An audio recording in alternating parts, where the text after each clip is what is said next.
Outside, wait for it. Ready? 25%.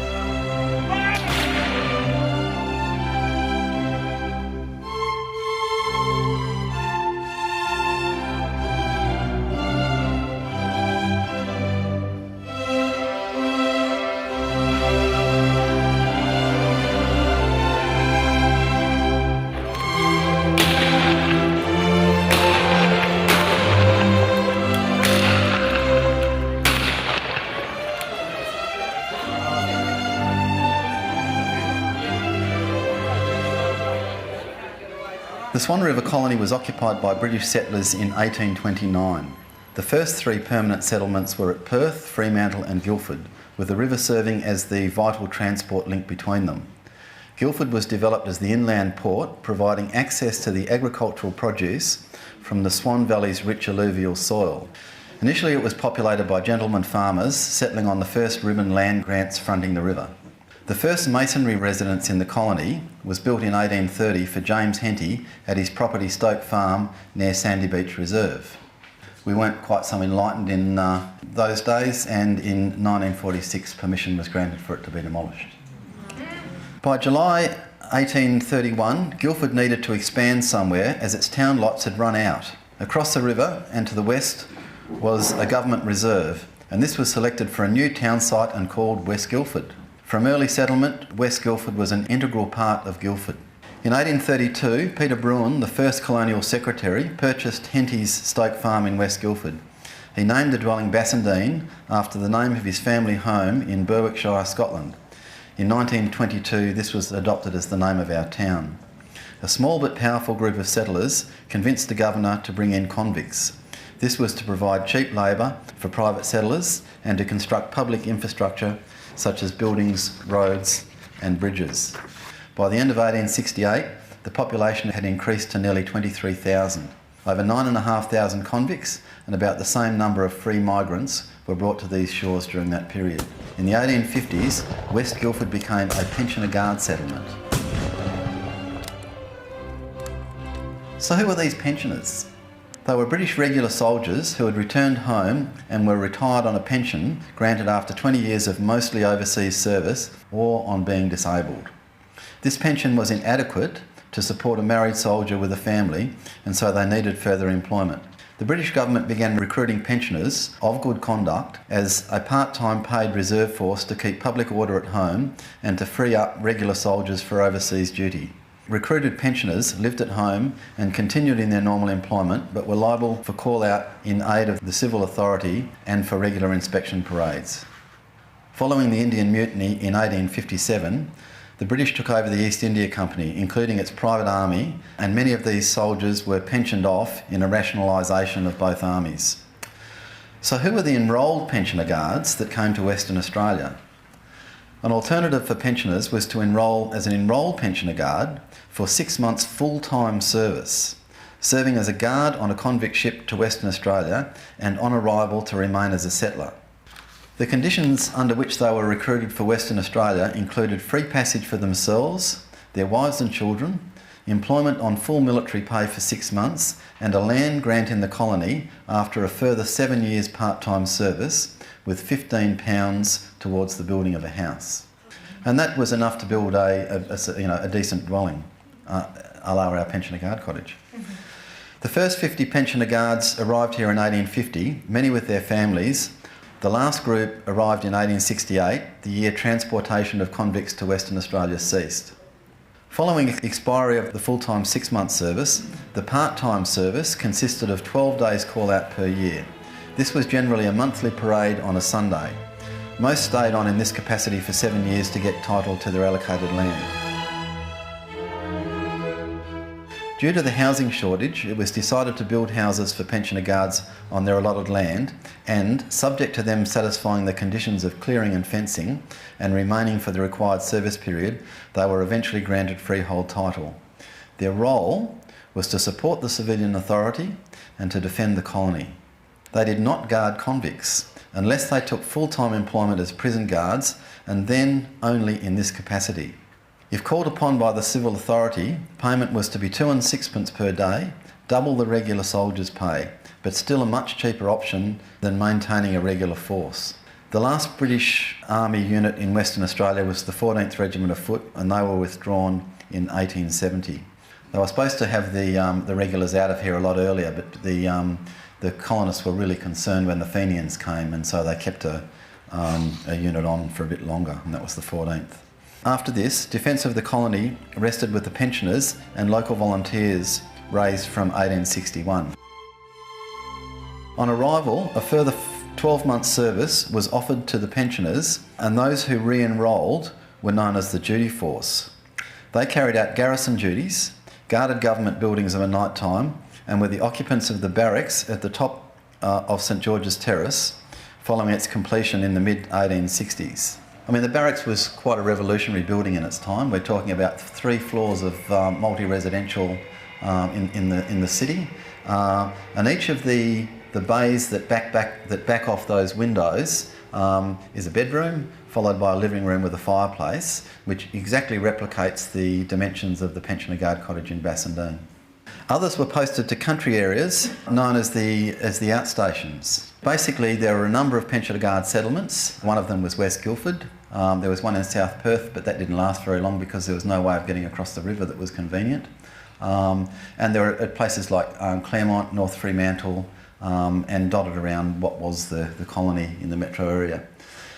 Others were in the duty force, or the regular 12-month enlistees, were sent out into the settled areas of the colony, including Roebuck Bay, which of course is Broome today, and they were sent up there to stop the new settlers shooting Aborigines, which was a bit of a surprise when I read that. What I'll do now is I'll run you through the uniform of the Pensioner Guards, and if Dr. Mike Bell might just step forward, please. This is one of the very, very few colour images of a Pensioner Guard uniform, and this is actually from the Pensioner Guards that were sent to Van Diemen's Land or Tasmania. Thomas Gilbert was a really good watercolourist. This was a group of Pensioner Guards that were sent to Victoria during the gold rush there in the 1850s. And they're wearing the earlier pattern peak cap that was worn. Far more common was the kepi, which Mike's wearing. And the uniform was a double-breasted frock coat with red facings. And the buttons, and there's 2 surviving examples in the display cabinet. It took 27 buttons to make up that tunic. It was a uniform that only had a very short duration in the British Army because it was expensive to make, being double-breasted, and so they abandoned that one and gave it to the Pensioner Guards that were going out to the colonies.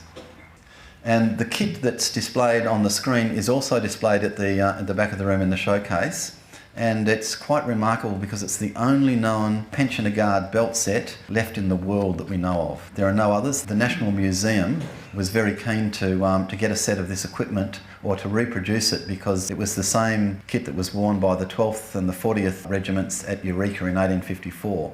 This is the badge that was worn. It was worn on the kepi and it was worn on the belt plate. The pouch that took the ammunition, and that's your powder and your shot, and the little pouch on the front here took the percussion cap.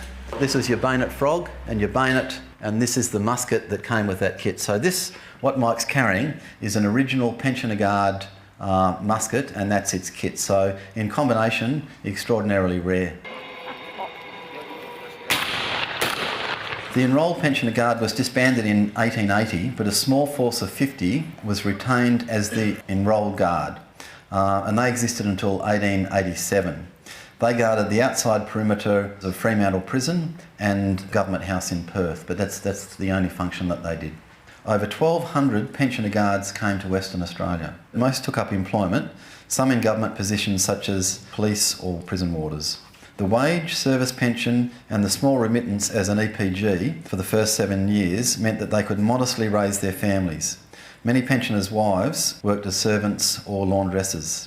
They became the middle class of the growing colony and were a close-knit community.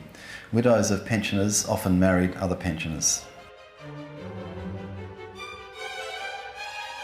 Most convicts were granted a ticket of leave before their sentence expired. Ticket of leavers were sent to one of the 9 hiring depots in Western Australia. The Guildford hiring depot, built in 1851, was the impetus to develop the town site at West Guildford as a pensioner guard settlement. So what we're looking at here is a map of West Guildford or Bassendean. This is Surrey Street, which extends up Old Perth Road, and this is where the oval ended up being, and they just nipped the corner off and extended it through. So in 1836, 3 houses and the Cleacombe Inn. The ferry went across to Bridge Street, which is now, of course, is James Street. And the 3 houses that existed on the West Guildford town site at that stage were Chauncey's here, this one here, and another one here. And that was it for the town. So it's easy to appreciate when it was made a pensioner settlement how the town grew. Pensioner guards were posted to guard the hiring depot. Chauncey House, near the corner of North Road and Surrey Street, and directly opposite the pensioner guard cottage at 1 Surrey Street. The retreat, as Chauncey's House became known, was used to house enrolled pensioner guards that were based in Guildford. This was before there was any housing built. 12 West Guildford lots in Surrey Street were allocated as pensioner guard allotments. They're all 2 acres each and on the south side of Surrey Street. And it was planned to build 12 cottages, however only 4 were constructed.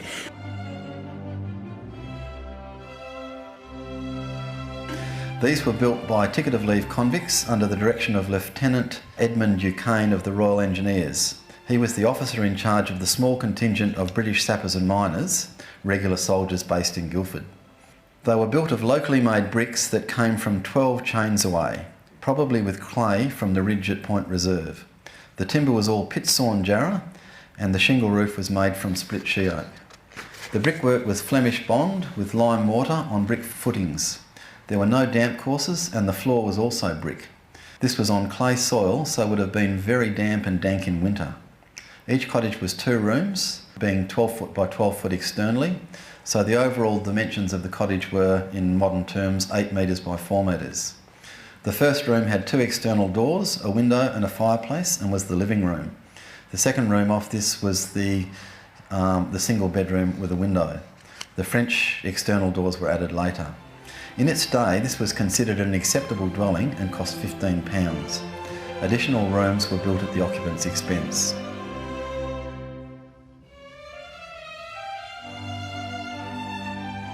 These 4 were completed in 1857, at which time John Law Davis was appointed caretaker of the cottages. Lot 114 was then allocated to John. John Law Davies was born in Wales in 1827. His father was a tanner. John served in the East India Company Army as a private in the Madras 2nd Company Light Infantry Regiment for 2 years and was then pensioned off due to injuries. He was described as being of good character and returned to Britain from India in April 1850. John sailed on the Dudbrook and arrived in Fremantle in February 1853. He was 26 years old. John married Amelia Sarah Wood in 1856 and they ultimately had 8 surviving children. The children were Amelia, known as Millie, William Henry, Frederick, John, Benjamin Henry, Elizabeth, known as Bessie, Maria and Joseph. 5 children had the name Davis and 3 had the name Law Davis. I can't explain the reason for this, but it certainly confused researchers. All 8 were raised at the cottage. The family added a timber lean-to the back and planted grapevines and fig trees, both front and back. John Law Davies acquired the title to Lot 14 in October 1864 at no cost after his 7 years of guard service and occupancy of the cottage.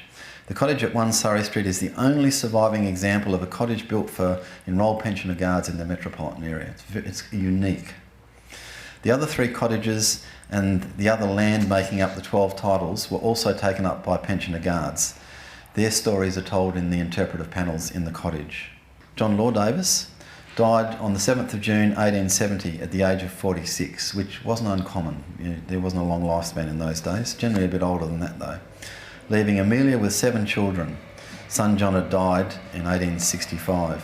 Amelia remarried in 1873 to John Bates. Amelia, her new husband and some of the remaining children continued to live in the cottage until it was sold in 1893. Amelia died in 1909 and was buried at Karrakatta Cemetery. She was 77 years old. In 1893, a substantial 5-room brick and iron house with bellhop verandas was built alongside and linked to the 2-room cottage. The new owners, the Browns, lived in all 7 rooms for 22 years, selling the property to Grouse and Thorburn in 1915. The Thorburns were residents until they sold in 1939. By the 1940s, after numerous changes in ownership, only 2 of the 4 pensioner cottages were remaining. The Metropolitan Water Supply sewerage plans, dated 1938, show these cottages on lots 114 and 115. All right, so what we have here is North Road. This is the Pensioner Guard cottage. This is the house that was built in 1893, and they were linked. So you could go from the veranda into this veranda and into the house, all under cover. The whole block was 2 acres. And for those that know it, there's Devon Road down here, and the blocks on the north side of Devon Road back onto this block. And the other Pensioner Guard cottage was in this spot here. So here we are. The Pensioner Guard cottage is here. The retreat is across the road, and the second remaining cottage was alongside here on the high ground. But notice that there's a creek route that runs through. This creek route runs through and links into the back of Bendaring Park. It was fed from a large swamp that was called Hayes Swamp, and Hay lived in a house that was made of timber that looked like a castle. During the Depression, the good people of what was then Bassendean formed the BIC, or the Bassendean Improvement Committee, and they had unemployed workers cart soil from the Ashfield Flats and fill that up. What's since happened is that all this water has now been diverted into the river through a drain that runs direct. So it would have been very, very damp and dank in this part because it's heavily clay soil. The other geographical feature that's worth knowing is that to get your land, you had to clear it all and you had to fence it all, and there were very strict conditions on the fencing.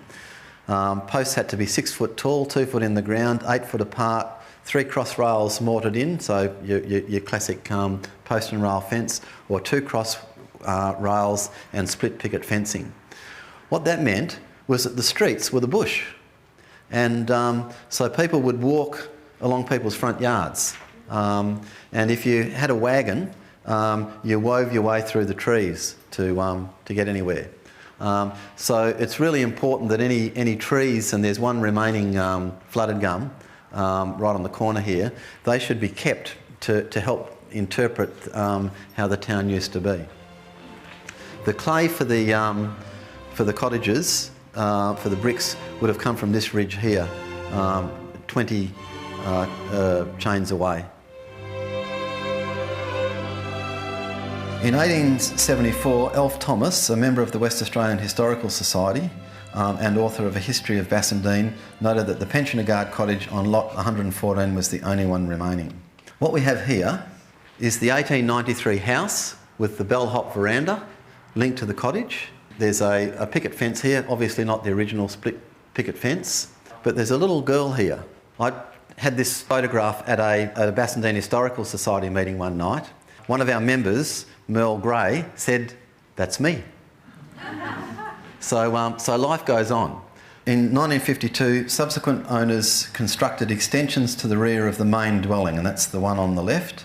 And the extensions were to the rear of the building, and they used a flat concrete roof, quite revolutionary for its time. Perhaps they were going to put a second story on it. They rebuilt the roof line to a single peak and used concrete tiles. So the old roof line's lost, and there's no hip, it's just it's like a pyramid. They reconstructed the veranda floor in concrete and used 2-inch water pipe as veranda posts and added a standalone ablution block. This was after the Second World War, when there was an acute shortage of housing and building materials. The revamped house and cottage was used as a boarding house for single men. In 1970, lots 114 and 115 were subdivided, during which Calnon Street and Garnsworthy Place were created. In 1988, the property was purchased by the town of Bassendean to protect the cottage's significant heritage values and develop the house as a museum. At the time, it was thought that the linked house was either built in the 1930s or the 50s. Subsequent research revealed that the true 1893 date, which makes this house highly significant, as when the West Guildford Roads Board, now Bassendean, split from Guildford in 1901, there were only 34 houses in the town. Very few of these survive today. Funds for the conservation work on the cottage were provided by the National Estate Grant Program of 1989-90, with a major contribution from the town of Bassendean. Prior to the work being undertaken, the Heritage Council of Western Australia commissioned a report on the cottage to guide the conservation work. This report was undertaken in 1991 and provided some basic recommendations as well as an analysis of the existing structure. Architect Warwick Broomfield was contracted to undertake the restoration work on the place. During initial work on the grounds, several late 19th and early 20th century coins were located, and it was decided to have a professional archaeological investigation carried out. Martin Gibbs from the University of Western Australia undertook a 2-day excavation in April 1991, our first time team, with the assistance of volunteers from the Department of Archaeology. Some of the artefacts found included clay pipes, an enrolled pensioner guard button, a toy soldier, a Cupid doll and many nails. There's also pottery and glass. The same year, 1991, the Bassendean Historical Society Incorporated was established on Saturday the 27th of August. Considerable detailed restoration work took place, with the architect being assisted by notable former resident George Royer. The official opening after restoration was held on the 3rd of September 1993, and the Bassendean Historical Society was presented with keys and the deed of trust. This entailed a charter of agreement which the Bassendean Historical Society undertook with the Town Council to manage the pensioner guard cottage and open it to the public on a monthly basis. And it was John Cox, one of our former mayors, who handed over those keys on that date. In 2002, the town of Bassendean commissioned a feasibility study on the Pensioner Guard Museum. The brief was to apply best practice to develop a dedicated museum and information centre on the convict period and beyond, and provide a community meeting facility. It's quite a simple but elegant plan. It preserves all the values of the 1893 house. We recommended that the existing roof be totally removed and the roof line with the bellhop verandas of the original 1893 house be re-established and linked back to the cottage as it was. In 2007, the Bassendean Historical Society's interpretive signage project was launched by the town's mayor, at the time Tina Klein, with attendance by the long-standing arrangement we have with the Perth Volunteer Rifle and Artillery Regiment.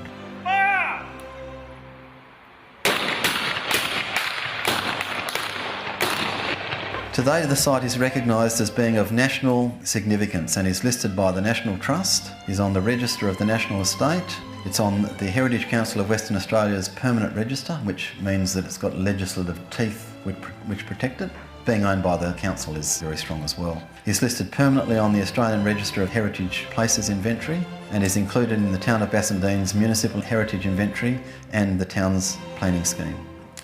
The Bassendean Historical Society, on behalf of the town of Bassendean, continues to manage the cottage, and it is open to the public on the last Sunday of each month and on request. I urge you all to visit the cottage and support the redevelopment of this site as a heritage asset we can all be proud of. Thank you.